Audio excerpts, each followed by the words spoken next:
7.1 मधला शेवटचा क्वेश्चन आहे 12वा क्वेश्चन.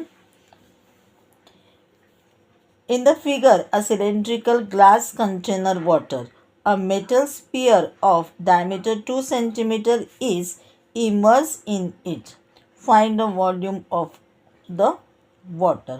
आणि त्याने आपल्याला इथे हाईट ऑफ द सिलेंडर दिलेली आहे किंवा water level of the cylinder दिलेली आहे आणि डायमीटर ऑफ अ सिलेंडर दिलेला आहे, डायमीटर ऑफ अ बेस दिलेला आहे आणि आपला स्पियर कितीचा आहे सांगितलेला आहे.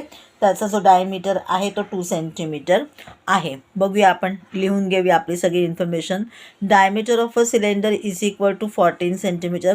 Height of a water level is equal to 30 centimetre. Diameter of a metal sphere is equal to 2 centimetre. Therefore, the volume of the water. Diameter of a cylinder is 14 centimeter. Therefore, radius of the cylinder is 7 centimeter.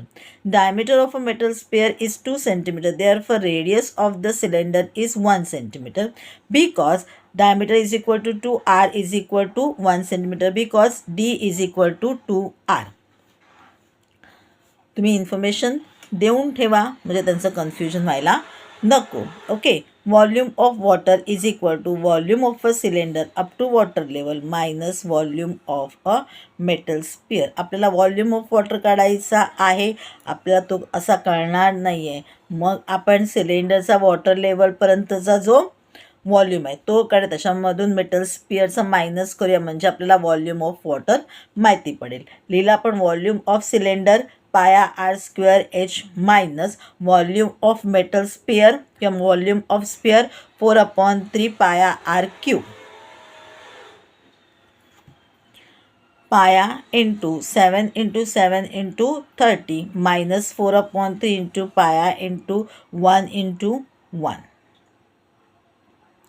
मी इथे pi अगोदरच टाकला नाही आहे कारण आपल्याला multiplication करावं लागेल, division करावं लागेल, पॉईंटमध्ये उत्तर येईल. त्यापेक्षा आपण लास्टला सगळे मायनस बिनस झालं की राहिला फक्त मग पाया की मग त्याच्यामध्ये आपण व्हॅल्यू टाकूया.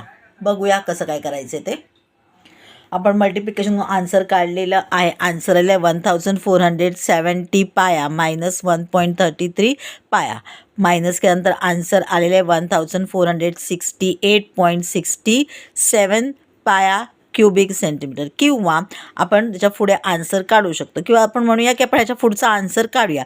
आता पायाच्या ठिकाणी आपण 22/7 भरून घेऊया. मल्टिप्लिकेशन किंवा डिव्हिजन जे काही करायचं आहे ते करून घेऊया. 7 1 जा 7, 7 2 जा 14. 6 आपण खाली घेतले पण 6ला लागत नाही आहे 7ने कारण छोटा आहे म्हणून 0 घेतलं म्हणजे मग 68 होते.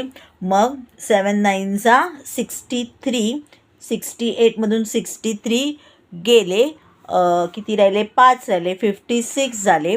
7 8 जा 56 लिहून घेतले, 7 8 जा 56 कटआउट झालेले आहेत. 7 खाली घेतलं, 7 1 जा 7. आन्सर आलेलं आहे 209.81 इंटू 22. मल्टिप्लिकेशन करून आन्सर काढला. आन्सर आलेलं आहे 4615.82 लिहून घेतलं. Therefore volume of the water is equal to 4615.82 cubic centimetre.